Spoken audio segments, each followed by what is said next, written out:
Hello, Jude. How are you?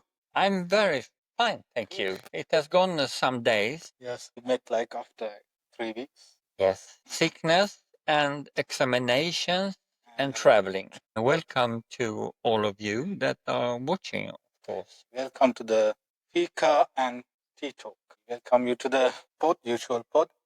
And today we are here with you to talk about The storytelling and choices in your life. Everyone has stories to tell, and everyone has to make choices. talking about two stories. This is Sri Lankan tea. Actually, we bought it. Mayuri bought it and gifted to Seeya. It's from Vintage Teas, where she was working. Yeah, it's one of the stories of her own. Really nice. Still, Seeya has this. Yeah. And I save it for those occasions. Yes. Really. Vintage tea is English breakfast.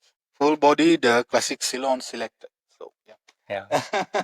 And Ceylon selected you here, and that's Sri Lanka today. So talking about stories. Yeah. And you asked me before we started if I had any interested story that could show the importance of choosing something in your life that matters. And I remember if I go very long time back, I'm 70 now, but when I was 21 years old, that was 76, sorry. And I was studying to become a doctor in Malmö, southwest in Sweden, big city. And the course that autumn was microbiology. And I thought it was so exciting, just looking in microscope to see those small bacteria and like that. And the professor had thousands of subjects you can study. So nearly every evening I I didn't go home. Oh. I stayed at So at the university. that much interested about it. Yes, it was so fascinating. So I could sit there until 8, 9, sometimes 10 o'clock in the evening. And of course, the professor saw it. And I had his approval to be in those. I was quite alone in the whole building. And this was down in the cellar, I remember. And once when I sat there, the professor came and sat down and he said, I have an offer to give you because I see that you are so fond of looking in microscope and this subject fascinates you. And I will offer you a scholarship if you want. Yes, of course, I said, very grateful that. And he said, you know, I have a colleague in Oslo. That's the main capital in Norway. He also is a professor in microbiology. And he and we have a project that is funded by United Nations, and it's in Ethiopia. And it is about researching about an illness called lepra. Lepra, you might, as Sri Lankans, you might have been thinking lepra means ladu. Yes, lepra. This is, I think, around 1980s, 70s. What story I'm telling was 76. Okay, that time also in Sri Lanka we had a huge health issue with regards to that particular. Okay, in your country? Yes, of course. Okay. We had, I think, I visited before even come to Sweden. I visited one of the islands in Sri Lanka in a place called Trincomalee, and it's a separate island. Now it's actually controlled by the Sri Lankan Navy. And those days, that island is particularly dedicated for these patients affected with this particular illness. They've been taken to there, isolated, put in cells, separate cells, because I think it's spreading, right? Yeah, yeah. So if you are coming too close, it's a bacteria. So the limbs and fingers falling off and stuff. Yeah. Like that. And So, eventually you die in the end. so you can continue with the story I just told. Okay. So- Because as I know, we have never had it in Sweden or the northern part of Europe. Yeah, so you can continue with the. Yeah, but it's quite interesting too because that says something about how dangerous people felt about this illness. I think countries like India and countries in the Asian region, Yeah, and even African region, they had this particular disease. yeah, and of course respect for it. It's a lot about it in the Bible, I think, stories about people that have the leper. Well, anyhow, I said yes, of course, to So that. you were willing to go to. Yeah, because the offer was that I, during 6 months, could live and stay in Ethiopia at the main capital there, Addis Ababa, to study in microscope uh, this bacteria and help the people that was leading that team from Norway and Sweden also, but it was also local scientists engaged. So I got the money and I bought the ticket, and I also knew which family I should stay at in Addis Ababa during Sure. 6 months. So you have a particular destination and Yeah. designated house. Yeah, and also the university where I was supposed to work in. Didn't you had a hesitation or kind of a fear that you will also get the No, not contact? that I should be infected or something. No, I had no such fear because handled right, you don't get infected.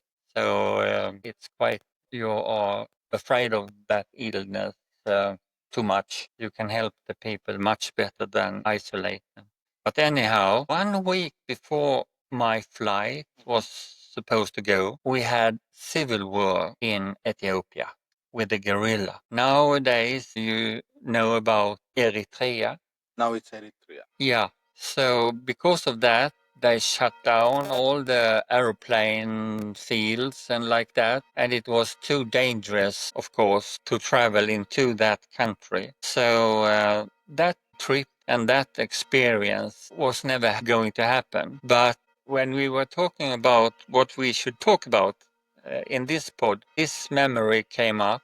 And I wonder where I should have been if I really went away. Because in those days, my dream was to become a doctor and traveling all around the world in the service of the United Nations to help people, just having a rucksack, nothing else. And I surely hadn't been here in Kalmar, and I surely would not have that family that I have now. So it will be a different life, different course, and Somewhere ended else. in, yeah. Maybe I will live in Africa. Africa, Swedish man in Africa. I just mention it because it shows in my life how important it is what choices you do, and also the destiny, what happens when you have made a choice. What direction does the life takes you? And as you have so many choices, that direction differs many times, and it's quite interesting to think about where you could have been. But I'm very happy having had the life I've had. I don't know about any other life, but you can fantasize. Of course, you can change your life accordingly, and Yeah. it depends. In one moment, one decision can change the whole factor of your life. Yeah, that's right. Coming back to that, and if I may talk about a story of my own. Yeah. Yeah, once when I was a kid, this is actually just as soon after I born. I don't have a memory, but this is a story that my mom told me when I was actually born. After like 2 years, 3 years into time, we had a civil unrest in Sri Lanka. Okay. And there was this movement called JVP, actually related to the current government also. I've talked about this earlier as well. Yeah, They like a actually rebel rebels, movement. yes, rebel movement, and they were actually going against the government. The government also going against this movement. Yeah. Especially, they had almost good youth with behind them, and they actually opposed to actually threaten and kill government servants. Then my father also was a government servant. Okay. And soon after I was born, there was a time there after 6 after it becomes dark, you can't put the lights in houses. You can't switch on lights. Okay. You have to be in dark. Yeah. You can't have movements. If that happens, if they say they will come and kill. Kind of war rules. Exactly. Yeah. Even though the government is there, there's another para government Yeah. ruling, and so they actually they had a list according to the areas whom they are going to kill next or they kidnap. So one of the list had my father's name also. Okay. And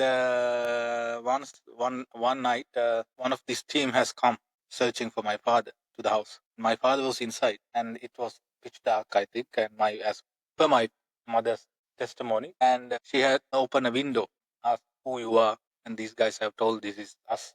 From this moment, we want to know whether your husband is at home. My mom has said no, he's not here. I haven't seen him for a while. He didn't come to home, and they were like threatening to mom and asked like few more times, don't tell lies, we want to know, if not we are coming inside in by force and take your husband to custody and take. And my mom has actually vowed, given a word like no, and said like telling that on her parents names that my husband is not there. And then these guys fortunately said okay, I believe. but we'll come back again another time soon and we'll check. And if that happens that you have lied, then we'll kill the whole family. Boy. And my mom was carrying me when she was having this conversation with this team.